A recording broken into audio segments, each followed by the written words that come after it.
Hello and welcome to episode 2 of a Better You. I'm just playing. Welcome though. On this episode, we're going to be talking about how I'm handling stress and learning how to deal with things out of your control. Two fun subjects. I'm being sarcastic when I say fun, but generally everyone goes through stress, and sometimes there are things that are out of your control, things that you can't handle. So I'm not going to say why worry about it, but offer some tips that can help you overcome these obstacles. So let's get started. So first of all, I would like to share with you guys these two books that I am reading that are actually really good. The first one I'm reading, it's called How to Change the Way You Think. The book is available on in the Apple bookstore for free. I actually downloaded it for free. I'm not much of a reader, like I said before, but I'm reading this book, and it's called, again, How to Change the Way You Think, Your Journey to Finding Happiness. It's rated a 4.2 out of 5 at Barnes & Noble, 4.5 out of 5 at Apple Books. I personally enjoy the book. I've made it to chapter 4, I think 5. I just started reading it, and there are some parts in this book that I want to read to you guys because it helps with handling stress and things that are out of your control. And with stress, it could be mostly mental. I'll say stress can be caused by you overthinking and creating situations in your head. That could be one form. Stress could be a lot of things, but nobody likes stress. But I want to share these things with you guys because I feel like it may help you out, and these particular parts of the book stood out to me, so I'm going to read that to y'all. So one part of the book, it says, why do you keep dwelling in your mind on things that make you feel bad or sick or angry or overwhelmed? Why are you thinking of them over and over, day after day? And truly, it's like, seriously though, why are you thinking of these things? Why are you putting yourself through the misery of thinking of something that is hurting you, that is not good for you? And we do it subconsciously. Like, we don't think about it, but we're literally hurting ourselves sometimes. Next, how we should think and act has been drilled into us consciously or unconsciously since birth. So the way that you should handle things, think of things, act on things has subconsciously stuck with us. So like, we've seen our parents and our grandparents, uncles, aunts, family members, friends do things a certain way since you were a child, and it's just like that sticks with you. When you think about it, that's how people are different, and people handle things differently in different households. You'll see things are different because everyone's families are different, and also people have different cultures and things of that sort. So it's one way you can think about it and look at it as well. Another paragraph that stood out to me, it says that your thoughts are your creation. No one can create them for you but you. No one can take your thoughts away from you.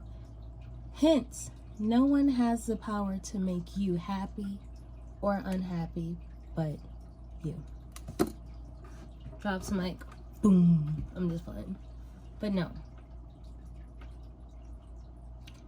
That one was like an eye-opener, because it's like, you know this though.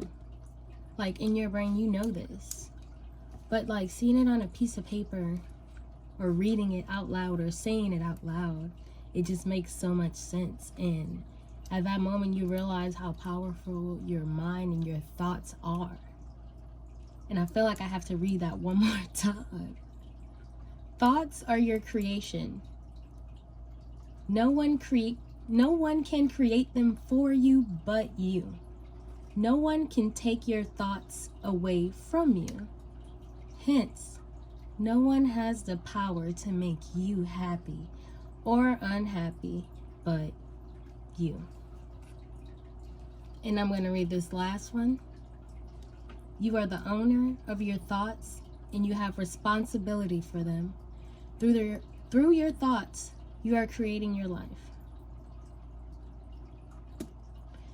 So, with that being said, your thoughts are so powerful. The way you think will follow on the actions you make, the things that you do, things of that sort. So it's just like, oh my gosh, I don't even know how to explain that right. But you can create your life by your thoughts. So if you think that you are going to be a billionaire, you will do everything in your power to become a billionaire, because that's truly what you think. That's your thought. That's your goal. And you will do everything in your power to get there. Let's just say, example. I knew that I wanted to do this podcast. Okay, so I knew the first step that I was gonna have to take was to come up with a name. I'm like, what I want the name of my podcast to be. I came up with a name. I'm like, okay, cool. Next step. I made my social media accounts. I made my email accounts. I made my account on Anchor. I made my Spotify's, my Apple, all that good stuff. And I was like, now I need to create a season. So I knew that I wanted to do a podcast. And I was like, I'm going to do that. And I created that with my mind. And I did everything in my power to make that happen. And you can do the same thing for yourself. And that goes as far as, this is off topic in a way because it's not about handling stress, but it's about going towards your goal, what I was just saying. But anyways, handling stress. Let's go back to that. Handling stress. One day you can handle stress along those lines is having happy thoughts. Having thoughts of resolving the problems that you have, whatever's stressing you out, whatever's causing that stress to you. I wrote a couple ways down that I handle stress. I pray. I am a religious woman. Deep breaths and stretching help me out. Stretching is a really, really nice way. Venting, you can call someone you're close to, a family member or a friend, or even try writing down in a journal. Think of ways to resolve your problems. So if you have an issue that you know that could be resolved, think of different ways that it can be resolved, and then boom, problem solved. That rhymed way too good. And then also try spending time with family and friends. I know with the coronavirus, all that craziness going on, it is kind of risky to spend time with friends and family. You don't want to, risk getting anyone sick or getting yourself sick or anything. But that's why they make video chats and stuff like that, In dealing with things out of your control, one thing I always say, if there is something that you literally cannot change, if it's about you or if it's about someone else, if you can't change it, then why let it stress you out? Why are you purposely letting something hurt you and ruin you if you cannot change that thing? I'm not saying that you have to accept that thing. In some cases, some things can be accepted. I don't want to get into depth with that, but it's just like, if there's something out of your control, just try your hardest to remember that there's nothing you can do about it. Sometimes. sometimes. Like I said, in some cases. And I don't want to elaborate on it because only reason I don't want to elaborate on it is because it could be anything, you know?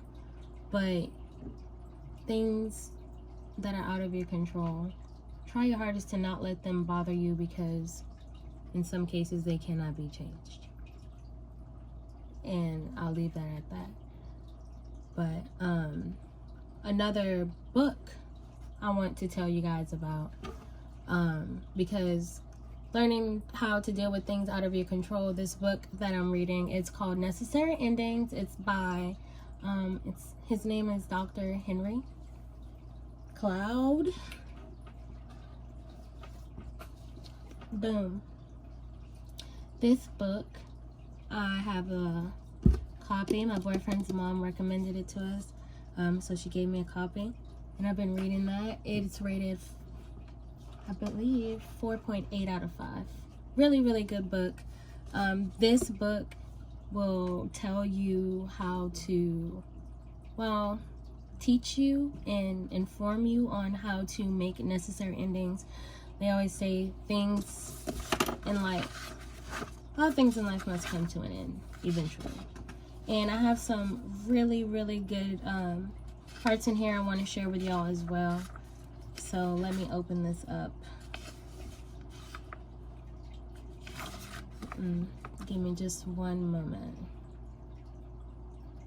Without the ability to end things, people stay stuck, never becoming who they are meant to be, never accomplishing all of their talents and abilities should afford them.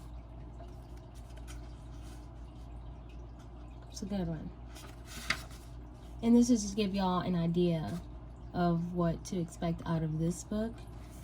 I don't want to read too much and ruin it for y'all.